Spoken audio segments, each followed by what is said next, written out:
ஹalleluya, தேவனுக்கு ஸ்தோத்திரம். பொழுது விடிஞ்சிருச்சுங்க. இன்னொரு நாள் நம்முடைய ஆண்டவரின் நாமத்தை மகிமைப்படுத்த அவருடைய வார்த்தைக்காக காத்திருப்போம். நேற்றைக்கு ஆலயத்துக்கு போனீங்களா? ஆவிக்குரிய வாழ்க்கையில் எழுச்சி அடைந்தீங்களா?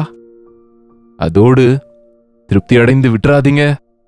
Sunday going to church Christian கிடையாது. நம்ம தினமும் அவருடைய பாத சமூகத்தில் காத்திருந்து ஆவிக்குரிய விதத்தில் பலப்படுகிறவங்க. சரி, வாங்க அவர் வார்த்தைக்காக ஒரு சிறிய ஜெபம். பரிசுத்தரே, அன்புள்ள தகப்பனே, இந்த காலை நேரத்தில் இன்னொரு முறை எங்கள் நிலையை நாங்கள் உணர உம்முடைய கிருபைக்காக வேண்டிக் கொள்ள எங்களோடு பேசும்படிக்கு கிறிஸ்துவின் நாமத்தில் ஜெபிக்கிறோம் நல்ல பிதாவே, ஆமென். கொஞ்ச நாளைக்கு முன்னாடி அமெரிக்கா போன்ற தேசத்துல கணக்கெடுத்தாங்களாம், சர்ச்சுக்கு போகிற கிறிஸ்தவங்க எத்தனை பேருன்னு சொல்லி. வருஷத்துக்கு 1-2 தடவை போனவங்களோடு சேர்த்து கணக்கெடுத்து பார்த்தா குறைந்தது ஒரு 20% கூட இல்லையாம். இதுலயும் போன அந்த 20%ல எத்தனை பேர் உண்மையாக தேவனின் சந்தோஷத்தை, தேவனுடைய ஆசீர்வாதத்தை, அவருடைய நிறைவை, தேவனுடைய நன்மைகளையும் பெற்றுக்கொள்றாங்க என்று அவங்களுக்கு கொஞ்சம் அசைத்து பார்த்தா, அப்படின்னா அவங்கள நீங்க ஆண்டவரை நம்பிக்கொண்டீங்க, எப்படி இருக்கிறீங்க? உங்க பிரச்சனைகள் தீர்ந்ததா? ஆரோக்கியமா இருக்கிறீங்களா? மன நிம்மதியோடு இருக்கிறீங்களா? சந்தோஷமா இருக்கிறீங்களா? திருப்தியா இருக்கிறீங்களா என்று கேட்டா, இன்றைக்கு சர்ச்சுக்கு போகிறோம் என்கிற கிறிஸ்தவங்கள்ல கூட அநேகம் பேர் சரியான பதில் சொல்ல முடியாம இருக்கிறாங்க. அந்தந்த நேரங்களில் நல்லா இருக்கிறோம், ஆனா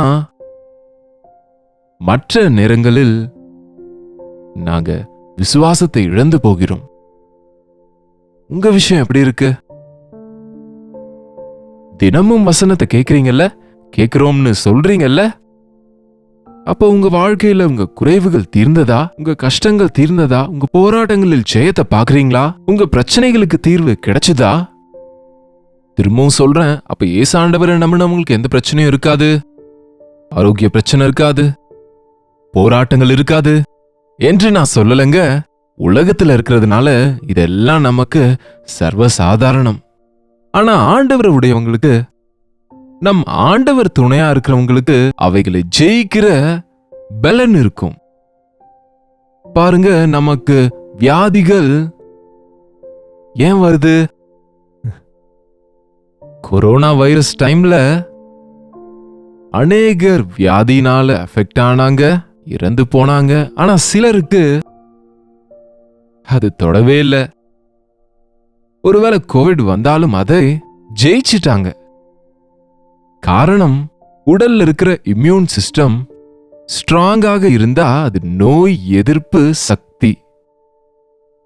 சில மருத்துவர்களை நான் கவனிச்சிருக்கிறேன், நம்ம ஒரு உடல்நல குறைவோடு மருத்துவரிடம் போனா அந்த பலவீனம் குறைய ஏதாவது ஆன்டிபயோட்டிக்ஸோ அல்லது பெயின் கில்லர்ஸோ கொடுத்து அனுப்பிடுவாங்க. ஆனா தி பெஸ்ட் டாக்டர்ஸ் என்ன செய்வாங்கன்னா, அதோடு கூட அவனுக்கு என்ன டெஃபிஷியன்சி இருக்கோ, என்ன விட்டமின் டெஃபிஷியன்சி இருக்கோ அதை கண்டுபிடிச்சு அதை அவங்களோட இம்யூன் சிஸ்டம் அதிகரிக்கும்படி மருந்து கொடுப்பாங்க. புரிஞ்சுலாங்க சொல்றது? அப்படின்னா இந்த மருத்துவர்கள் உங்களுக்கு சாதாரணமா இருக்கிறதுனால உங்களுக்கு புரியும்னு இப்படி சொல்லுகிறேன். ஆவிக்குரிய வாழ்க்கையில நம்ம பலனுள்ளவங்களா இருந்தா, விசுவாசம் திடனாக இருந்தா, நமக்கு ஆவிக்குரிய பலன் இருந்தா, கண்டிப்பா எத்தனை போராட்டங்கள் வந்தாலும், எத்தனை பாடுகள் வந்தாலும் நம்ம சோர்ந்து போக மாட்டோம். இல்லை என்றால் ஒவ்வொன்றுமே நம்முடைய இருதயத்தை எஃபெக்ட் பண்ணுங்க. பாருங்க, நான் சில ஆங்கில வார்த்தைகளை பயன்படுத்துகிறேன், சாதாரணமா பயன்படுத்த மாட்டேன், இப்ப அப்படி வந்துடுது. ஒருவேளை உங்களில் யாராவது இங்கிலீஷ் தெரியாதவங்க இருப்பீங்களோன்னு சொல்லி உடனே நான் அதை தமிழ்ல கூட சொல்ல முயற்சிப்பேன்.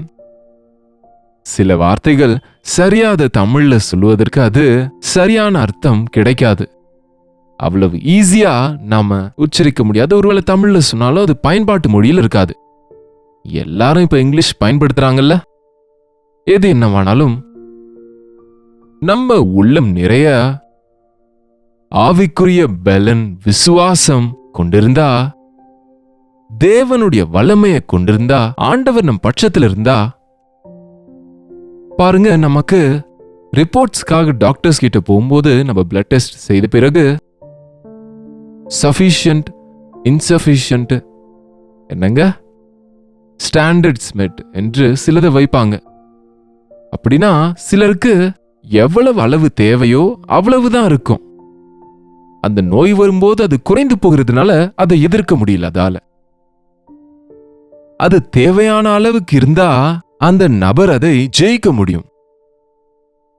ஆண்டவர் சொன்னார்ல, நான் ஆடுகளுக்கு ஜீவனை கொடுக்க அதை நிறைவாக கொடுக்க வந்தேன் என்றார். ஒரு முறை பாருங்க, யோவானின் சுவிசேஷம், பைபிள் இருக்காங்க. நான் சொல்லுகிற வேத பகுதிகளை திரும்ப நீங்க வாசிப்பீங்கன்னு, நாளெல்லாம் அதை தியானிப்பீங்கன்னு நம்புகிறேன். ஆடுகளுக்கு ஜீவன் உண்டாயிருக்கும்படி, அது நிறைவாக உண்டாயிருக்கும்படிக்கு நான் வந்தேன். பாருங்க, யோவானின் சுவிசேஷம் 10ஆம் அதிகாரம், யோவானின் சுவிசேஷம் 10வது அதிகாரம் 10வது வசனத்திலிருந்து, திருடன் திருடவும் கொல்லவும் அழிக்கவும் வருகிறானே அன்றி வேறொன்றுக்கும் வரான். நானோ அவைகளுக்கு ஜீவன் உண்டாயிருக்கவும் அது பூரணப்படவும் நான் வந்தேன் என்று உங்களுக்கு மெய்யாகவே சொல்லுகிறேன்.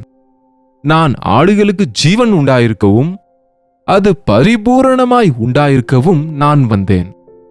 நம்மில் அநேகருக்கு போதியும் போதாத பக்தி இருக்கிறதுனால போராட்டம் வரும்போது அது பத்துறதில்லை. சின்ன சின்ன பிரச்சனைகளை எதிர்க்க ஒருவேளை போதுமானதாக இருக்கலாம். ஒருவேளை நாம சோதனைகளை எதிர்கொள்ள வேண்டி வரும்போது பிசாசினுடைய தந்திரங்களை கண்டுபிடிக்க முடியாத நிலைமையில் அநேக முறை நாம பலவீனர்கள் ஆகிவிடுகிறோம். உங்க வாழ்க்கையில தேவன் மேல நம்பிக்கை வைக்க கற்றுக்கொண்டீங்களா? நீங்க நம்பின தேவன் உண்மையான தேவன் என்று, சத்தியமுள்ளவர் என்று, ஜெபத்தை கேட்கிறவர் என்று, அவர் இருக்கிறவர் என்று, அவர் நம் ஜெபங்களை கேட்கிறார் என்று, நம்மை அறிந்திருக்கிறார் என்று, நம்மை நேசிக்கிறவர் என்று, நமக்காக ஜீவனை கொடுத்தவர் என்று தினமும் ஞாபகப்படுத்திக் கொள்ளுங்க, நம்புங்க.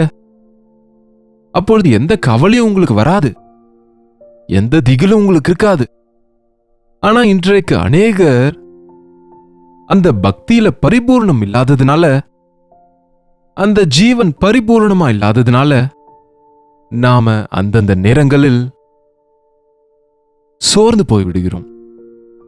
பாருங்க, ஒரு பக்கெட்ல தண்ணி காலி ஆயிடுச்சுன்னா திரும்ப அதுல ஊற்றணும்னு வைங்க, திரும்ப காலி ஆயிடும். ஆனா ஆண்டவர் சொன்னாரு, என்னை விசுவாசிக்கிறவனுடைய உள்ளத்திலிருந்து ஜீவ தண்ணீர் உள்ள ஊற்று புறப்படும். அப்படின்னா எவ்வளவு பயன்படுத்தினாலும் இந்த காலத்துல கிணறுகள் அவ்வளவா பார்க்க முடியறதில்ல. எல்லாரும் போர் போட்டுக் கொள்றாங்க. அந்த காலத்துல ஊர் முழுசுக்கும் ஒரு கிணறு இருக்கும், அவ்வளவுதான். ஊர்ல இருக்கிறவங்களா எவ்வளவு தண்ணி சிந்தினாலும் காலையிலக்குள்ள திரும்ப கிணறு நிறைய தண்ணீர் இருக்கும். எங்கிருந்து வருது? அந்த 24 மணி நேரமும் கீழே இருக்கிற ஊற்று, அதிலிருந்து தண்ணீர் ஊறிக்கொண்டே இருக்கிறது. பயன்படுத்த அதிலே தண்ணீர் திரும்ப நிரம்பிக் கொண்டேதான் இருக்கிறது. அது இயேசுவானவர் கொடுக்கக்கூடிய கிருபை, அவர் கொடுக்கிற வல்லமை. அதுக்குதான் இயேசு கிறிஸ்துவிலே விசுவாசம் வைத்தால் நாம பரிபூரணமாக இருப்போம். நிறைவு இருக்கா உங்க வீட்ல? உங்க சம்பாத்தியம் போதுமானதா இருக்கா? உங்க மனசுக்குள்ள திருப்தி இருக்கா?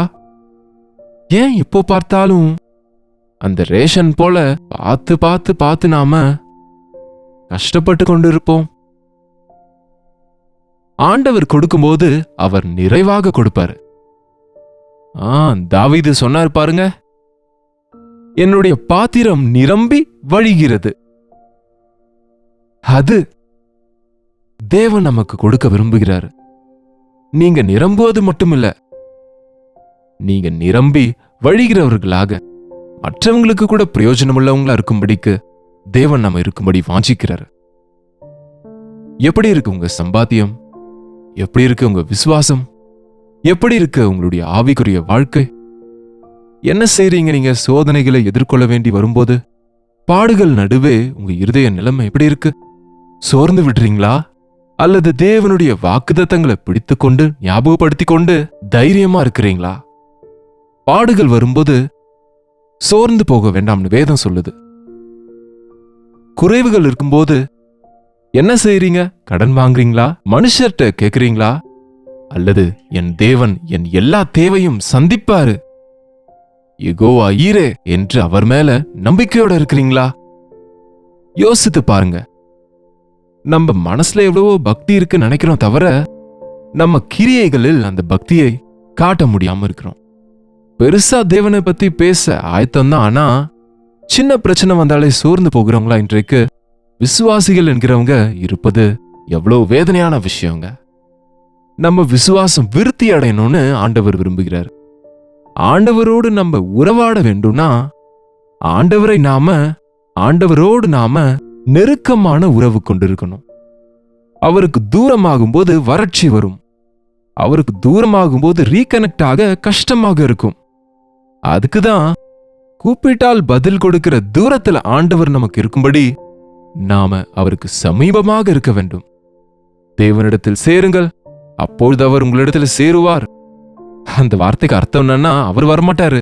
அவர் எப்பவுமே ஒரே இடத்துல தான் இருக்கிறாரு.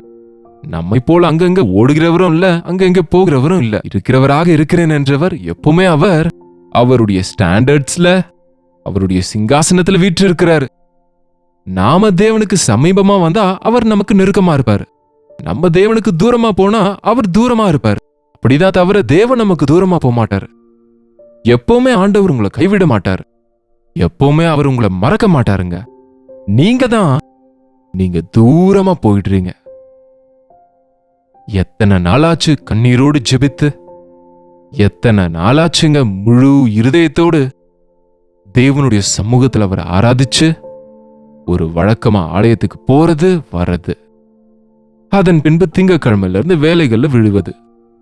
அதுக்குதான் உங்களுக்கு ஞாயிற்றுக்கிழமை திங்கக்கிழமைன்னு ஒவ்வொரு நாளும் எங்க இருக்கிறோம் நாம என்று கேட்கிறார் தேவன். ஆதாம எங்க இருக்கிறாய் நீ?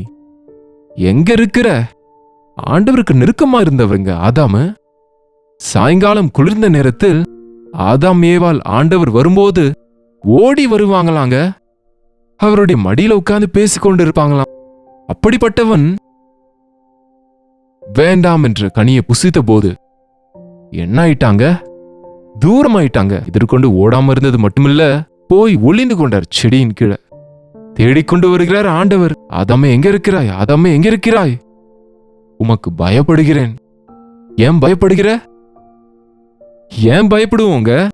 இன்றைக்கு பெற்றோரை பார்த்து பயப்படுறவங்க இருக்கிறாங்க, மனைவியை பார்த்து பயப்படுறவங்க இருக்கிறாங்க, கணவரை பார்த்து பயப்படுறவங்க இருக்கிறாங்க, எங்களை போல பாஸ்டர்ஸை பார்த்து பயப்படுறவங்க இருக்கிறாங்க, இன்னும் போலீஸை பார்த்து பயப்படுறன்னு சொல்லவே தேவையில்ல, திருடங்க. யாருங்க? யாரு பயப்படுவாங்க? திருடங்க பயப்படுவாங்க. தப்பு செஞ்சவங்க தான் பயப்படுவாங்க.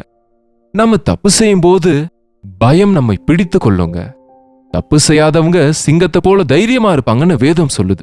நீதிமான் சிங்கத்தை போல தைரியமாக இருப்பான். துன்மார்க்கன் துரத்தாமலே ஓடி போவான்.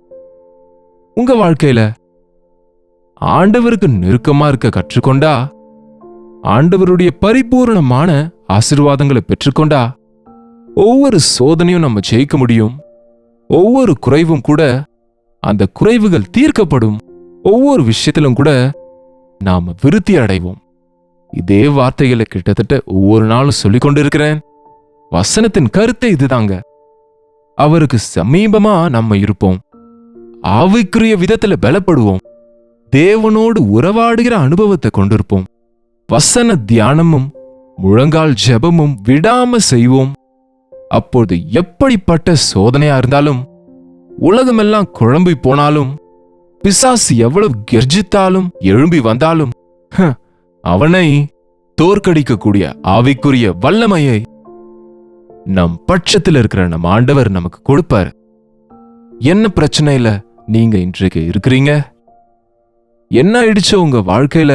நீங்க தேவனுக்கு எவ்வளவு தூரமா இருக்கிறீங்களோ ஒரு முறை யோசித்து பார்த்து ஆண்டவர்கிட்ட போலாம், அவருடைய பாதத்தை கிட்ட போலாம். ஆண்டவரே, என்னை அணைத்துக் கொள்ளுங்கப்பா, என் கண்ணீரை துடைங்கப்பா, என்னுடைய சத்துருக்களை ஜெயிக்க எனக்கு பலன் இல்லப்பா, என்னை பலப்படுத்துங்கன்னு கேட்டா தேவன் நமக்கு தம் கிருபையை கொடுப்பாரு. ஜெபிப்போமா? பரிசுத்தரே, அன்புள்ள தகப்பனே, ஞாயிற்றுக்கிழமை மட்டும் ஆலயத்துக்கு போயிட்டு வர கிறிஸ்தவங்களா நாங்க இல்லாம, வசனத்தை கேட்கிறோம் என்று சொல்லிக் கொண்டு நிற்கிறவங்களா நாங்க இல்லாம, ஆவிக்குரிய பலனை பெற்றுக்கொண்டு சிக்கல்களை வைக்கிற ஒவ்வொரு சோதனையும் ஜெயிக்க, பிசாசின் தந்திரங்களை எதிர்ப்பதற்கு, ஆவிக்குரிய வாழ்க்கையில் விருத்தி அடையவும் உதவி செய்யுங்கப்பா. எங்களை நேசித்த ஆண்டவர் என்று, எங்களை பலப்படுத்துகிற தேவன் என்று நாங்கள் பரிபூர்ணமா இருக்கும்படி எங்களுக்காக உம்முடைய ஜீவனை கொடுத்தீர் என்று உணர்வதற்கு எங்களுக்கு உதவி செய்யுங்க. எந்த வீட்டில் குறைவு இருக்கோ, எந்த வீட்டில் வறட்சி இருக்கோ, எந்த வீட்டிலே பிசாசின் காரியங்கள் நடந்து கொண்டிருக்கோ, அப்படிப்பட்ட குடும்பங்களை நசரேயனாகிய இயேசுவின் நாமத்திலே விடுவிக்கிறோம் ஆண்டவரே. யார் எந்த நிலைமையில இருக்கிறாங்க, யார் இருதயம் எப்படி இருக்குன்ற அறிந்த தேவனே, அவங்கள சரி செய்யக்கூடிய ஆண்டவராக நீர் இருப்பதினாலே எங்கள் இருதயங்களை இந்த காலை நேரத்தில் இன்னொரு முறை சரி செய்யுங்கப்பா. உறுதியான உண்மையான கிறிஸ்தவங்களா நாங்க இருக்கும்படி, உங்களுடைய சாட்சிகளா இந்த உலகத்தில் வாழ உதவி செய்யும்படிக்கு கிறிஸ்துவின் நாமத்தில் ஜெபிக்கிறோம் நல்ல பிதாவே, ஆமென். பிதாவாகிய தேவனுடைய அன்பும் குமாரனாகிய இயேசு கிறிஸ்துவின் கிருபையும் பரிசுத்த ஆவியானவருடைய அந்யோன்யமும் ஐக்கியமும் கூடி வந்திருக்கிற நம் அனைவரோடும் இப்பொழுதும் சதா காலமும் துணையாக இருப்பதாக, ஆமென். தேவனுக்கு ஸ்தோத்திரம். உங்களுடைய ஜெப விண்ணப்பங்களுக்காக, பாரங்களுக்காக நாங்க ஜெபிக்கணும்னா 8939801234 என்னும் கீழ்காணும் நம்பருக்கு ஒரு டெக்ஸ்ட் அல்லது வாய்ஸ் மெசேஜ் வாட்ஸ்அப் பண்ணுங்க. உங்க பாரங்களை தேவ சமூகத்தில் வைத்து ஜெபிக்கிறோம். சில முறை உங்களுடைய இருதயங்களை திறந்து உங்கள் வீட்டில, உங்கள் குடும்பத்தில், உங்க வாழ்க்கையில் இருக்கிற பிரச்சனைகளை நீங்க தெரியப்படுத்தும் போது அதை கான்பிடென்ஷியலாக வைத்து, அதை பப்ளிக்காக வைத்து ஜெபிக்காம தனிப்பட்ட ஜெபங்களில் அதை நாங்க செய்கிறோம். ஆண்டவர் உங்களுக்கு உதவி செய்யும்படி உங்களுக்காக நாங்க நிச்சயமா ஜெபிக்கிறோம். நிச்சயமா தேவன் உங்களுக்கு உங்க வாழ்க்கையில விடுதலையை கொடுப்பாரு. மனசுல இருக்கிற போராட்டங்களை அப்படியே மூடி வைக்காம தேவ சமூகத்தில் திறங்க. அவர் மன்னிக்கிறவர், அவர் சுத்திகரிக்கிறவர். டாக்டர் ஜெயபால் யூடியூப் சேனலை சப்ஸ்கிரைப் பண்ணுங்க, லைக் பண்ணுங்க, ஷேர் பண்ண மறந்துடாதீங்க. கர்த்தருக்கு சித்தமா இருந்தா நாளைக்கு இதே நேரத்தில் அனுதின தியான நிகழ்ச்சியில் கர்த்தருடைய வார்த்தையோடு உங்களை சந்திக்கிறேன். அதுவரை கர்த்தருடைய கிருபை உங்களுக்கு துணையாக இருப்பதாக.